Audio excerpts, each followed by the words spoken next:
আসসালামু আলাইকুম। সবাইকে শুভেচ্ছা জানাচ্ছি। মাসুম মাহবুব দেখছেন ওপেন দ্য ইউটিউব চ্যানেল এবং মাসুম মাহবুব ফেসবুক পেজ। পৃথিবীর যেই প্রান্তে যারা আছেন সবার জন্য শুভকামনা, ভালোবাসা। দর্শক, বেশ কিছু গুরুত্বপূর্ণ খবর আছে। ভারতের ককরোচ পার্টি তাদের আন্দোলন থামালেও এখনো ভেতর থেকে নানান রকম উত্তেজনা বাড়ছে। একদিকে নরেন্দ্র মোদী তার শাসন ব্যবস্থার লম্বা সময় সবচেয়ে বড় ধাক্কাটি খেলেন কিভাবে এবং তার একজন মন্ত্রীকে পদত্যাগের মাধ্যমে। অর্থাৎ জেনজিরা বা ভারতের ককরোচ পার্টি যে দাবিগুলো করেছিল প্রত্যেকটা মানতে হয়েছিল নরেন্দ্র মোদীকে। আর সেই দাবি মানার মধ্য দিয়ে নরেন্দ্র মোদীর পরাজয় প্রমাণিত হয়েছে। পাশাপাশি তার দুর্বলতা বা রাষ্ট্র ব্যবস্থা, তার যে অনিয়ম বা দুর্নীতি, সবগুলো বিষয়কে শেষ পর্যন্ত স্বীকৃতি দিতে হলো নরেন্দ্র মোদীকে। অন্যদিকে সৌদি আরবে ভয়াবহ হামলা চালিয়েছে ইয়েমেন। যদিও সৌদি আরব ইয়েমেনের উপর হামলা করার পর ইয়েমেন ড্রোন এবং মিসাইলের ঝাঁক পাঠিয়ে পুরো সৌদি আরবের দুটো তেল ক্ষেত্রকে পুরোপুরি আগুন জ্বালিয়ে শেষ করে দিয়েছে। পাশাপাশি সৌদি আরবের জন্য তেল রপ্তানি এখন প্রায় বন্ধ করে দিচ্ছে বাবুল মান্দাব এবং হরমুজের মাধ্যমে দুটো দেশ, ইরান ও ইয়েমেনের হুতিরা। পাশাপাশি গতরাতে একটা ভয়াবহ হামলার পরিকল্পনা নিয়েছিলেন মিস্টার ডোনাল্ড ট্রাম্প। হঠাৎ করে কোন ভয়ে বা কোন কারণে সেই হামলা থেকে পিছু হটলেন ট্রাম্প? পাশাপাশি যুদ্ধবিরতির আবারও আলোচনা শুরু হয়েছে। যে তথ্যটি কালকে দিয়েছিলাম, আজকে সেটার সত্যতা প্রমাণ পাওয়া যাচ্ছে। অর্থাৎ ইরান এবং আমেরিকার মধ্যে আবারও আলোচনার সূত্রগুলো দ্বার খুলে দিচ্ছে। চলুন এই বিষয়গুলো আজকের লাইভে আপনাদের একটা একটা করে জানাবার চেষ্টা করব।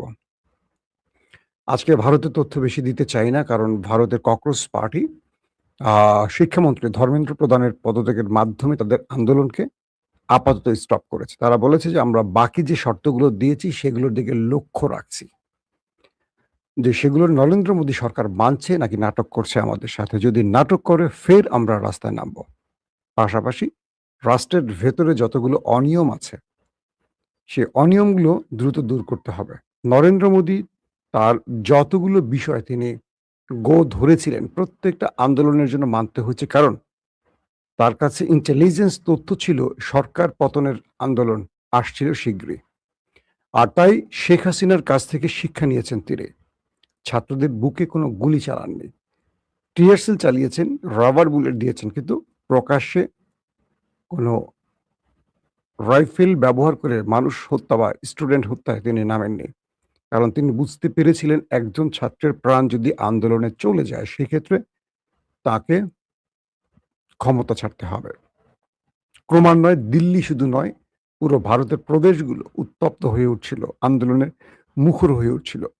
শেষ পর্যন্ত নরেন্দ্র মোদী ভারত জুড়ে তার যে বিভীষিকার রাজনীতি শুরু করেছেন, সেই রাজনীতির মূল পারদে ধাক্কা দিয়েছে ভারতের জনতা এবং জেনজিরা। এবং নরেন্দ্র মোদী বুঝতে পারছেন আগামীতে যে কোনো সময়, যে কোনো মুহূর্তে আরেকটা বড় আন্দোলন আসছে। আর তারই ইঙ্গিত দিয়েছেন কংগ্রেসের মিস্টার রাহুল গান্ধী। তিনি বলছেন, "এখানেই শেষ নয়, আমরা সরকার পতনের দিকে যাচ্ছি।" তার মানে ভারতে আরো বড় কিছু ঘটতে যাচ্ছে।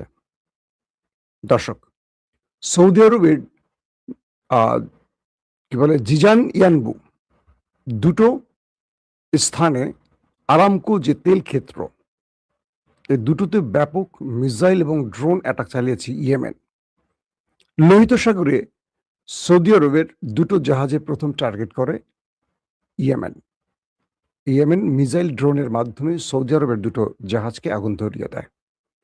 এরপর সৌদি আরব আ আক্রমণ করে ইয়েমেনের ভেতরে। তারা ইয়েমেনের দুটো গুরুত্বপূর্ণ জায়গায় আক্রমণ চালায়। চালাবার পরপরই ইয়েমেন কি করে? তারা ঘোষণা দেয় যে এই হামলার প্রতিশোধ তারা নেবে। এরপর তারা জিজান আর ইয়ানবুতে আরামকোর দুটো তেল ক্ষেত্রে, সৌদি আরবের সবচেয়ে বড় তেল রপ্তানিকারক প্রতিষ্ঠান আরামকো, সে দুটোতে ব্যাপক অ্যাটাক চালায়। বলা হচ্ছে কয়েক ডজন ড্রোন এবং মিসাইল একযোগে এই দুটো তেল ক্ষেত্রে আক্রমণ করে, যার ফলে সেখানে ব্যাপক আগুনের সূত্রপাত হয়। যদিও সৌদি আরব বলছে যে তারা প্যাট্রিয়ট আকাশ প্রতিরক্ষার মাধ্যমে সেই হামলাগুলোকে প্রতিহত করেছে। কিন্তু রয়টার্স সহ আরবের বেশ কিছু আউটলেট বলছে সৌদি আরব পুরো আক্রমণকে কন্ট্রোল করতে বা ইন্টারসেপ্ট করতে পারেনি। এবং রয়টার্স যে ভিডিও দেখিয়েছে সেই ভিডিওতে দেখলাম যে ইয়ানবুত এবং জিজান এই দুটো অঞ্চলে আরামকো তেল ক্ষেত্র থেকে আগুন জ্বলছে। ভয়াবহ আগুন কুণ্ডুলি পাখি আকাশের দিকে উঠছে। তার মানে ইয়েমেন সৌদি আরবের অর্থনীতির মূল স্থান যেটা বা মূল স্থান কি শুধু বলবো, মূল ভিত্তি যেটা তেল, সেই তেলের মূল জায়গাগুলোতে এখন আগুন জ্বালাচ্ছে। ইয়েমেন বলছে যদি সৌদি আরব আমাদের উপর ফার্দার আর কোনো অ্যাটাক চালায় তাহলে সৌদি আরবের আর কোনো তেল ক্ষেত্র, তেল কূপ আমরা অবশিষ্ট রাখবো না। প্রত্যেকটা হবে আমাদের বৈধ লক্ষ্যবস্তু। অর্থাৎ আমরা এক বাক্যে বলতে পারি সৌদি আরবের উপর ভয়াবহ চাপ আসতে শুরু করে দিয়েছে। ইয়েমেনের যিনি সামরিক মুখপাত্র তিনি বলছেন এটা হলো বিশ্বাসঘাতকতার শাস্তি। মানে সৌদি আরবকে বলছেন যে এটা তাদের বিশ্বাসঘাতকতার শাস্তি। কারণ সৌদি আরব তারা প্রকাশ্যে একটা আচরণ করছে, গোপনে আরেকটা আচরণ করছে। এই আক্রমণের সূত্রটা কোত্থেকে হয়েছে একটু না বললে বুঝতে পারবেন না। আয়াতুল্লাহ আলী খামেনির যেদিন জানাজা শেষ হলো তার পরপরই ইয়েমেন থেকে একটা বড় হুতি ডেলিগেট তারা এসছিলেন ইরানের জানাজায় এবং তারা জানাজা শেষ করে ইয়েমেনে ফেরত যান। তো যখন সেই সৌদির বিমানটিতে ইয়েমেনের হুতি প্রতিনিধিরা সানা বিমানবন্দরে নামতে চায়, তো তাদেরকে নামতে দেওয়া হয়নি, বরং তাদের বিমানকে টার্গেট করে সৌদি আরব অ্যাটাক চালায়। এরপর বিমানটি চলে যায় আরেকটি শহরে, আল উদেদ নাকি একটা জায়গার নাম, সেখানে চলে যায়। পরবর্তী সেখান থেকে তারা আবার সৌদি আরবের উপর আক্রমণ চালায়। যেহেতু সানাতে তাদের উপর আক্রমণ চালানো হয়েছে, এবার সৌদি আরবকে টার্গেট করে ইয়েমেনের হুতিরা আক্রমণ চালায়। এরপর সৌদি আরব তাদেরকে আবারও আক্রমণ চালায়, ইয়েমেন আবারও আক্রমণ চালায়। এরপর তারা বাবুল মান্দাফ, এই লোহিত সাগরের বাবুল মান্দাফে সৌদির জাহাজকে নিষিদ্ধ করে দেয়। তারপর সৌদির জাহাজ ঢুকলে সেই দুটো জাহাজে আক্রমণ চালিয়ে আগুন ধরিয়ে দেয়। তারপর সৌদি আবারও ইয়েমেনে আক্রমণ চালায়। ইয়েমেন তারপর আবারও জিজান এবং ইয়ানবুতে আরামকোর দুটো তেল ক্ষেত্রে আক্রমণ চালায়। এখন ডোনাল্ড ট্রাম্প বলছেন যদি ইয়েমেন সৌদির উপর আবারও হামলা করে এর দায় শুধু ইয়েমেন না, ইরানকেও নিতে হবে। আর ইরান বলছে যে সৌদি যদি আমেরিকার দেখানো পথ থেকে সরে না আসে তাহলে সৌদিকে হয়তোবা এটার জন্য মাসুল দিতেই হতে পারে। আর হুতিরা বলছে যে এটা বিশ্বাসঘাতকদের কর্ম এবং তাদের শাস্তি আমরা বুঝিয়ে দেব কড়াই গন্ডায়। এখন সৌদি আরব কি করবে সৌদি আরব ভালো জানে। দর্শক, সবচেয়ে বড় ইন্টারেস্টিং খবর হলো লম্বা 13 দিন যুদ্ধের পর কালকে কোনো অ্যাটাক করেনি আমেরিকা। কেন অ্যাটাক করেনি আমরা কিছু তথ্য জেনে আসি। বলা হচ্ছে 2 সপ্তাহ ধরে একটানা বোমা বর্ষণের পর ইরান টানা তৃতীয় রাত কোনো মার্কিন বিমান হামলা ছাড়াই পার করেছে। এদিকে ওয়াশিংটন ও তেহরানের মধ্যে বৃহত্তর উত্তেজনা প্রশমন নিশ্চিত করতে পাকিস্তান ও কাতার মধ্যস্থতার প্রচেষ্টা জোরদার করেছে। আগের রাতেও কোনো ঘোষিত হামলা ছাড়াই অতিবাহিত হওয়ার পর রোববার ভোর পর্যন্ত ইরান জুড়ে কোনো বিস্ফোরণ বা বিমান হামলার খবর পাওয়া যায়নি। মার্কিন সেন্ট্রাল কমান্ড সেন্টকম তারা বলছে সামরিক অবকাঠামো, উপকূলীয় নজরদারি ব্যবস্থা, ক্ষেপণাস্ত্র ও ড্রোন স্থাপনা, নৌ সম্পদ এবং রসদ কেন্দ্র লক্ষ্য করে 2 সপ্তাহ ধরে চলা মার্কিন হামলার পর এই বিরতি এসেছে। কয়েক মাস ব্যাপী যুদ্ধ শেষ করার একটি যৌথ প্রস্তাবে যুদ্ধরত পক্ষ তাদের প্রতিক্রিয়া জানানোর পর মধ্যস্থতাকারী পাকিস্তান ও কাতার, যুক্তরাষ্ট্র ও ইরানের মধ্যে বার্তা আদান প্রদান জোরদার করেছে। এমন সময় এই সাম্প্রতিক অচল অবস্থা দেখা দিয়েছে বলে রোববার কিছু কিছু গণমাধ্যমে জানিয়েছে পাকিস্তানের সরকারি সূত্রগুলো। ইরানের স্বাস্থ্য মন্ত্রণালয় জানিয়েছে মার্কিন হামলার সর্বশেষ দফায় 57 জন এবং আরো 629 জন আহত হয়েছে। 57 জন নিহত হয়েছে এবং 629 জন আহত হয়েছে। এই সপ্তাহ শুরুতে ইসলামাবাদ ও দোহা একটি যৌথ উত্তেজনা প্রশমন সূত্র প্রস্তাব করছে এবং সংঘাতের স্থায়ী অবসানের জন্য স্থগিত আলোচনা পুনরায় শুরু করার প্রথম পদক্ষেপ হিসেবে যুক্তরাষ্ট্র ও ইরানকে তাদের ৯ জুলাই পরবর্তী অবস্থানে ফিরে আসার আহ্বান জানিয়েছে। এটা একটা ভালো বিষয়। ইরান নিশ্চিত করছে যে উত্তেজনা প্রশমনের লক্ষ্যে মধ্যস্থতাকারীদের কাছ থেকে তারা প্রস্তাব পেয়েছে এবং সেগুলো পর্যালোচনা করছে। একই সাথে গোলাগুলির বিনিময়ের মধ্যে তারা কূটনীতির প্রতি নিজেদের অঙ্গীকার ব্যক্ত করেছে। জুন মাসে কাতার ও পাকিস্তানের মধ্যস্থতায় ওয়াশিংটন ও তেহরানের একটি সমঝোতা স্মারক স্বাক্ষর করে, যাতে যুদ্ধবিরতি অন্তর্ভুক্ত ছিল। এটি সংঘাতের অবসানে একটি চূড়ান্ত চুক্তির জন্য আলোচনার পথ প্রশস্ত করেছে। ওয়াশিংটন তেহরানের কাছে বাণিজ্যিক জাহাজ চলাচলের উপর হামলা বন্ধ করতে এবং হরমুজ প্রণালীতে নৌ চলাচলের স্বাধীনতা নিশ্চিত করার দাবি জানিয়েছিল। অন্যদিকে ইরান জোর দিয়ে বলেছে যে তাদের উপকূল বরাবর এই কৌশলগত জলপথে জাহাজ চলাচল তাদের নিজস্ব ব্যবস্থাপনায় পরিচালিত হবে। হরমুজের কথা বলছে।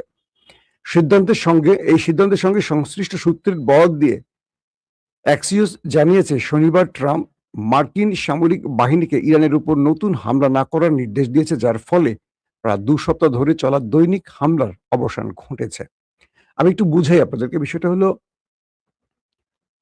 কালকে ডোনাল্ড ট্রাম্প কালকে বা পরশুদিন কাতার এবং পাকিস্তানের মাধ্যমে আবারও ইরানের কাছে বার্তা পাঠায় তারা যুদ্ধবিরতি করতে চায়। আমি আমার লাইভে আপনাদেরকে সরাসরি বলেছিলাম এই তথ্যটি। অর্থাৎ ইরানের হামলায় ব্যাপক ক্ষতিগ্রস্ত হয় আমেরিকা। তাদের ঘাঁটিগুলো মধ্যপ্রাচ্যে মোটামুটি শেষ। একেবারে একটার পর একটা ধ্বংস করে দিয়েছে। প্রচুর সেনা মারা গেছে। সামরিক অস্ত্র ধ্বংস হয়েছে। যার ফলে আমেরিকা আবারও প্রস্তাব দেয়। ইরান প্রথমে রাজি হয়নি। ইরান বলছে যে না, তাদের অস্ত্র টান পড়েছে, তারা যুদ্ধে হেরে যাচ্ছে, আবারও তারা দম নেবে, এজন্য যুদ্ধবিরতি, দম নিয়ে আবার তারা ফিরে আসবে। ইরান বলছে আমরা আমেরিকাকে বিশ্বাস করি না। পরবর্তী আরো কয়েকটি রাষ্ট্র গ্রান্টার হয়। পাশাপাশি বলা হয় যে চীনও ইরানকে বলে যে দেখো আমেরিকা কি বলে বা কি বলে একটু শোনার চেষ্টা করো। যার ফলশ্রুতিতে কাতার এবং পাকিস্তানের যে দাবি যে যুদ্ধবিরতির পক্ষে তারা কিছু করতে চাচ্ছে সেই বিষয়ে তারা সম্মতি দেয়, যার ফলে গত রাতে কোনো আক্রমণ আর হয়নি। কিন্তু ইন্টারেস্টিং ব্যাপার হলো, আমরা ইরানের একটা বক্তব্য শুনাই।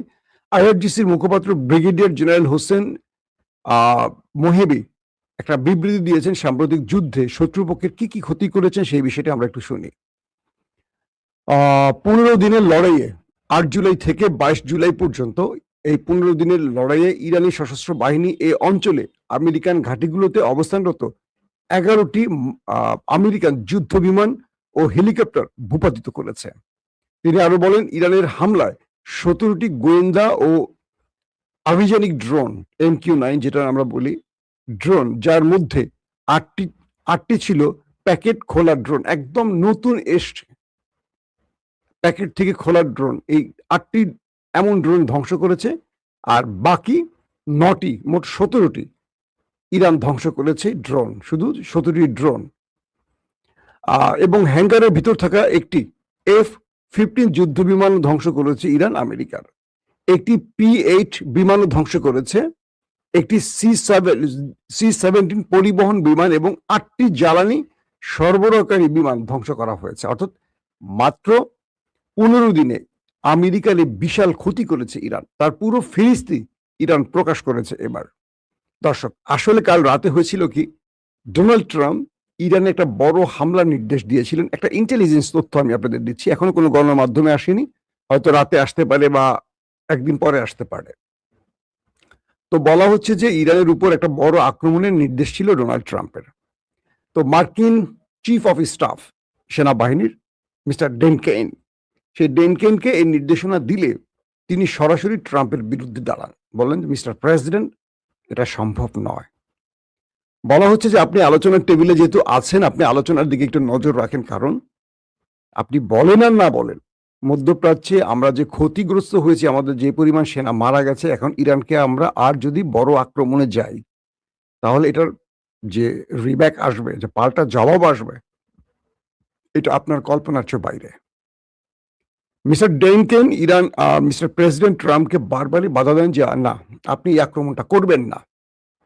অর্থাৎ ট্রাম্পের পক্ষ থেকে চিফ অফ স্টাফের কাছে আক্রমণের নির্দেশ গেলেও তিনি সেখানে নারাজি দেন, তিনি না বলে দেন এবং সরাসরি বলে দেন যে এই আক্রমণটি মানে বৃহৎ আক্রমণের কথা বলা হচ্ছে যদি ইরানের উপর হয় তাহলে মধ্যপ্রাচ্যে যতটুকু টিকে আছে আমাদের সেনাদের অবস্থান সেটুকু থাকবে না, কারণ ইরান এমন সব ভয়ঙ্কর মিসাইল প্রস্তুত করেছে যেগুলো সম্পর্কে আমাদের রাডার সিস্টেম বা প্রতিরক্ষা ব্যবস্থা বা আর্লি ওয়ার্নিং সিস্টেমও কাজ করছে না।